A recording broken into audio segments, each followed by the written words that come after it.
So, good morning everyone. For today's video, I'm going to discuss the steward leadership.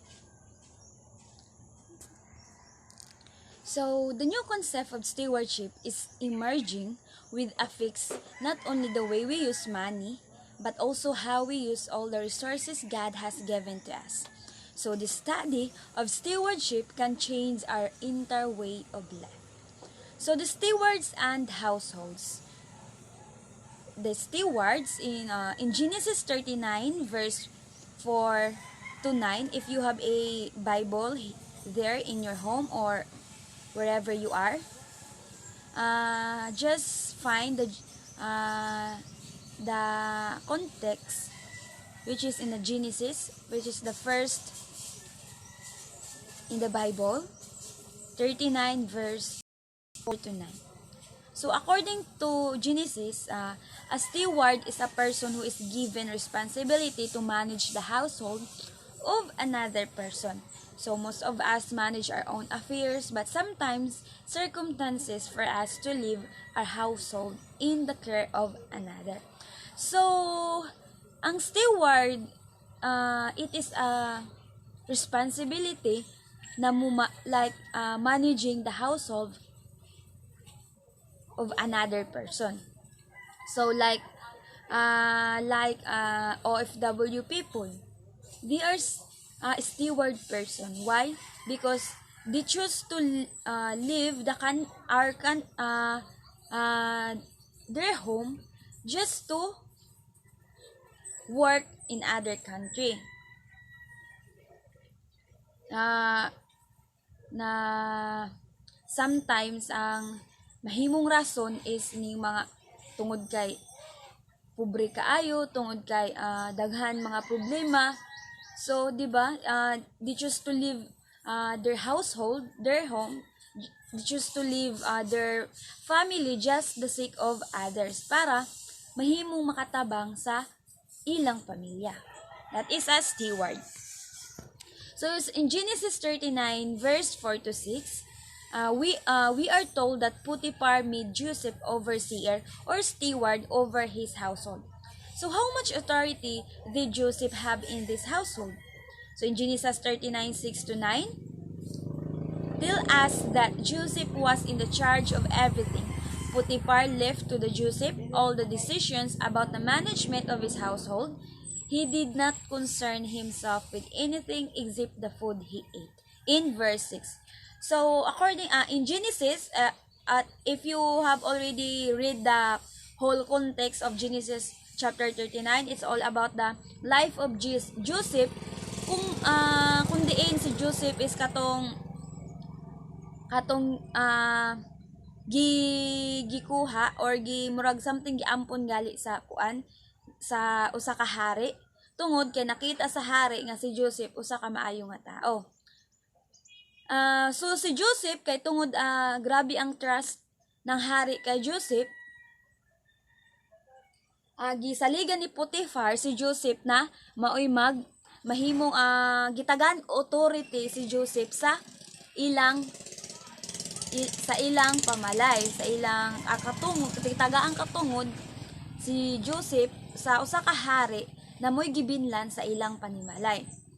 Di ba grabe ang trust once na yang ginasaligan bitaw ka sa just like in groupings, di ba, yang natay leaders, yang tagaantag mga task, tungod gitagaantag task kay the leaders knows that masaligan ta. So just like Joseph,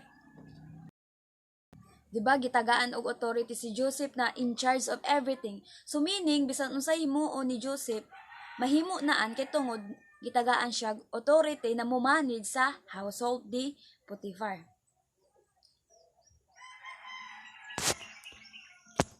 So here are the four facts about the stewardship, which is first is not the owner. So this leads us to first important fact concerning the steward. He is not the owner of the household. In Bible times, the steward was often a trusted slave. Joseph enjoyed a new status and many privileges when Potiphar promoted him to be steward. But he was still a slave. He did not own anything. So, di ba?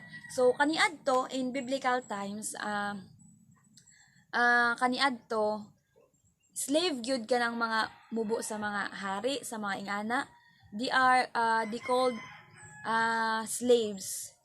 Yang kuan ba ka ng sulugoon, ingana, yang kung ani pa kanato sa kanato generation, yaya, something sulugoon la o ingana, something like that, na member ba kay bali yung mubo ra kaayo sa hari. So si Joseph as kaniadto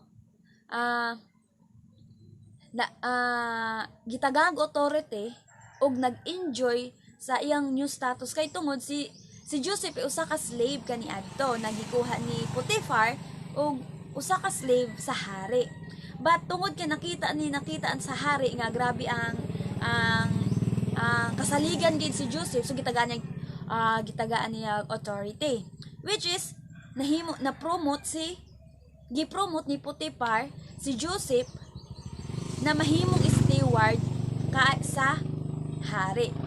Pero the good news there is si Joseph grabe ka humble kay bisan gitagaan siya authority, gitagaan siya daghang privilege, nag-enjoy si Joseph, but he is still thinking na he did not own anything. Iyang gi-consider gihapon, he still consider himself nga usa ka slave gayud ni Potiphar. Ug amo iyang pinaka-giganahan gayud sa hari kay Joseph. So second is trustworthy. If you were the parents of the children who needed a person to manage the household in the city, what trait would you look for? Diba? Diba? Diba? Trustworthy. Example is imong parents grabe ka busy. Teacher imong mama, imong papa is police. So ang ilang anak walay mabiyaan. So nagplanong ang ginikanan the parents na magkuha og kasaligan, which is ang alalay sa ilang anak. So of course ang pangitaon gayud, ang unang-una na pangitaon ng parents is ang masaligan gayud, which is just like Joseph. Diba? So next is accountable. What would you think of a man who assigns the management of his business to another person but does not ask for reports from the latter concerning the business condition?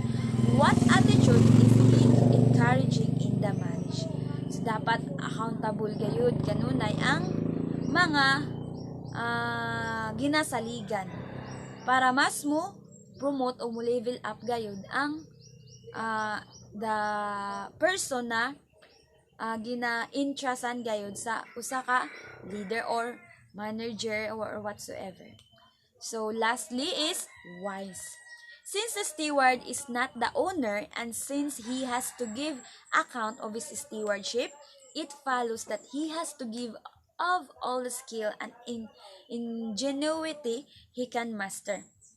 Business companies regularly review their methods to examine whether these are adequate in meeting their goals. So dapat mahimo gayong wise ang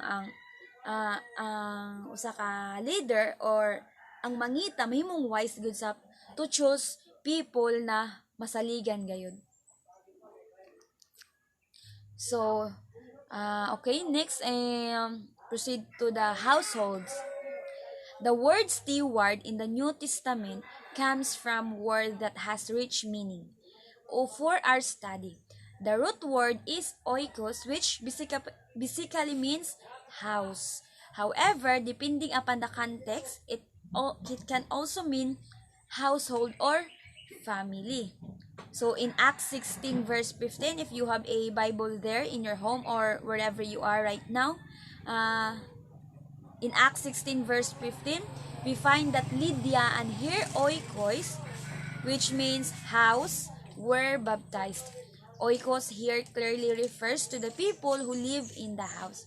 So, ang oikos is, it refers sa home is gina-refers sa mga tao nga naa sa balay. Just like example, kung makita post ay nakita ganiha nga I miss my home. Yang kwan gali yang ginatrato ba ang home is kita. So in Acts 16:15 is a story. So steward is oikos, which is means house, plus nomos, it's a law, or oikonomos. Therefore, the steward is the person who holds the law over the household. The term nomos had the original idea of apportioning the fields where the cattle and sheep grazed. Now just pick the word oikonomos. Oikonomos. Have you what more English word does it sounds like? Yes, it sounds like economics, di ba? Para silang sounds.